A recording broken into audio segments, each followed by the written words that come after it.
Katanya boleh bermajlis kepada siapa saja selama yang disampaikan Quran dan hadis. Rasulullah bersabda mensifati kaum Khawarij. Kata Rasulullah SAW apa Pak? Tentang orang Khawarij, yaqra'unal Qur'an. Mereka membaca Al-Quran dan bahkan menghafal Al-Quran. Yaquluna min qawli khairil bariyah. Mereka juga membawakan sabda-sabda Rasulullah SAW. Yamrukuna minad din, tapi mereka melesat dari agama. Kama yamrukus sahmu minar rabiyah, seperti melesatnya panah dari buruannya. Ternyata Rasulullah mensifati orang Khawarij itu bawa Quran, bawa hadis. Tapi subhanallah orang Khawarij Rasulullah sebutkan apa? Melesat dari agama. Yang salah ini Quran atau hadisnya atau apanya yang salah, Pak? Pasti yang salah pemahamannya. Makanya kalau ada orang berkata yang penting ustadz itu bawa Quran dan hadis, belum cukup. Kenapa? Buktinya Rasulullah mengabarkan tentang kaum Khawarij, dia bawa Quran, bawa apa? Hadis. Dan ternyata hasilnya malah melesat dari agama. Aneh. Makanya Rasulullah SAW mengingatkan dalam hadis yang lain tentang pentingnya mengikuti pemahaman siapa? Pemahaman para sahabat, para tabi'in, para tabi'ut tabi'in. Al-Quran juga mengingatkan itu. Dalam surat At-Taubah 100, "Was-sabiqunal awwaluna minal muhajirin wal ansar, walladzina taba'uuhum bi ihsan, radhiyallahu anhum wa radu'an." Dan orang-orang yang pertama kali masuk Islam dari kalangan muhajirin dan ansar. Dan orang-orang yang mengikuti mereka, mereka siapa di sini? Muhajirin dan ansar. Allah ridho kepada mereka. Dan mereka pun ridho kepada Allah. Allah ridho kepada muhajirin dan ansar, dan Allah ridho kepada orang yang mengikuti muhajirin dan ansar. Berarti kebalikannya, Allah tidak ridho kepada orang yang tidak mengikuti muhajirin dan ansar. Makanya nggak jamin Pak, orang bawakan Quran dan hadis itu pemahamannya benar, nggak jamin. Bapak tahu nggak, orang liberal pun bawa Quran hadis Bapak. Orang liberal untuk mengatakan plural, semua agama sama, itu ditetapkan oleh Al-Quran kata mereka. Mereka berdalil dengan surat Al-Baqarah 62. Innal ladzina amanu wal ladzina hadu wan nasara wasabiin man amana billah wal yawmil akhir wa amilas salihan falahum ajrum 'inda rabbihim wala khaufun 'alaihim wala hum yahzanun. Sungguhnya orang yang beriman, Yahudi, Nasrani, Sabiin, siapa yang beriman kepada Allah dan kehidupan akhirat, surga. Tuh lihat. Jadi sebenarnya semuanya masuk surga, cuma caranya aja beda-beda. Kita katakan ini yang salah ayatnya apa pemahamannya ya? Gak mungkin yang salah ayatnya Pak, pasti pemahamannya yang salah. Makanya dari itulah ya akhi, ya, gak cukup kita katakan yang penting dia bawa Quran dan hadis.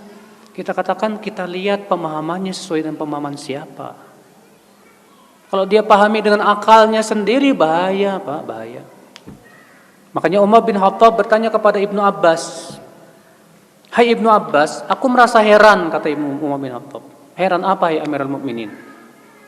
Ini kita umat Islam ini Qur'annya satu, nabinya satu, kiblatnya satu. Tapi kenapa kok bisa pecah belah ya?" Apa kata Ibnu Abbas dengan jawaban yang luar biasa? "Hai Amirul Mukminin, kita para sahabat belajar bersama duduk di majlis Rasulullah. Kita melihat bagaimana Rasulullah mempraktekkan Quran, bagaimana Rasulullah menafsirkan Quran, dan kita memahami langsung dari Rasulullah SAW. Dan nanti akan ada suatu kaum yang mereka memahami Quran dari pemahaman sendiri. Kalau mereka sudah memahami dengan pemahaman sendiri, ikhtalafu, saat itu mereka pasti berselisih." Subhanallah, jawaban Ibnu Abbas radhiyallahu anhu arba. Makanya akhi, sebaik-baik pemahaman siapa? Sahabat. Ya. Itu yang sudah terjamin. Ya udah. Kita gali pemahaman para sahabat dalam kitab-kitab para ulama banyak, alhamdulillah. Maka setiap akidah yang tidak sesuai dengan akidah sahabat wajib kita tolak. Iya. Setiap pemahaman agama, pemahaman terhadap Al-Quran dan hadis yang tidak sesuai dengan pemahaman para sahabat, wajib kita tolak. Karena itu pasti salah. Ya. Ikhwatul Islam azan ya Allah wa iyyakum. Ya, saya pernah Pak waktu Jumatan di Jakarta itu ada seorang khatib membawakan ayat dan menafsirkan ayat. Innamat taubatu 'ala Allah lilladzina ya'maluna su'a bijahalah. Sesungguhnya taubat di sisi Allah hanyalah untuk orang yang melakukan maksiat karena kebodohan. Apa kata dia?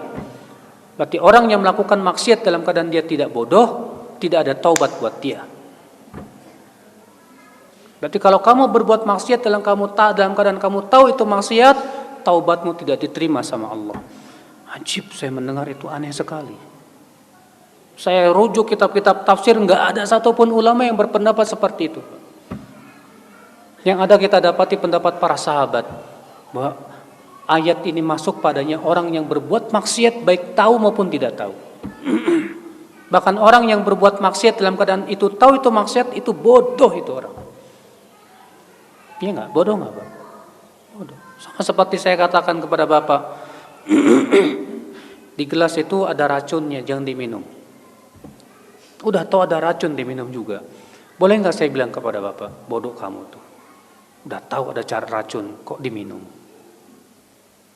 Maka kita katakan orang kepada orang berbuat maksiat, bodoh kamu itu. Sudah tahu maksiat menjerumuskan ke neraka, kok dilakukan juga? Bodoh tidak Pak? Bodoh. Nah itulah yang akal Islam. Jadinya ngaco. Kalau memahami dengan pemahaman sendiri ngaco jadinya. Ada lagi orang bawain hadis, man mata walaysa fi unuqi bai'ah mata mitatan jahiliyah. Siapa yang meninggal dalam keadaan tidak berbaiat, matinya bangkai jahiliyah. Akhirnya apa coba? Dia bikin kelompok, bikin imam, kemudian mengatakan apa? Siapa yang enggak mau baiat sama imam saya, matinya bangkai jahiliyah. Dan di Indonesia banyak kayak gini Pak. Ada kelompok ini puluhan. Dan masing-masing dalilnya itu lagi. Yang jadi masalah pemahamannya yang benar apa yang kayak gimana ini. Setelah kita lihat rujuk-rujuk bagaimana praktek para sahabat, para tabi'in dan para ulama, tidak seperti itu. Sebagian Al-Muhanna meriwayatkan bahwa beliau bertanya kepada Imam Ahmad bin Hanbal tentang hadis tersebut. Man mata walaysa alaihi imam. Siapa yang meninggal dalam keadaan tidak punya imam, tidak berbaiat kepada imam, matinya bangkai jahiliyah. Maksudnya apa Imam Ahmad? Apa kata Imam Ahmad? Atadrimal imam. Tahu enggak siapa yang imam yang dimaksud dalam hadis tersebut? Hu an yaqula kullu muslim hadza imam. Itu yang diakui oleh setiap muslim itu imam. Bukan hanya satu kelompok tertentu. Ini pemahamannya Pak, yang harus kita luruskan. Makanya sekali lagi ya, nggak cukup hanya sebatas membawakan Quran dan hadis. Sampai kita lihat pemahamannya sesuai nggak dengan pemahaman salafus saleh. Ya.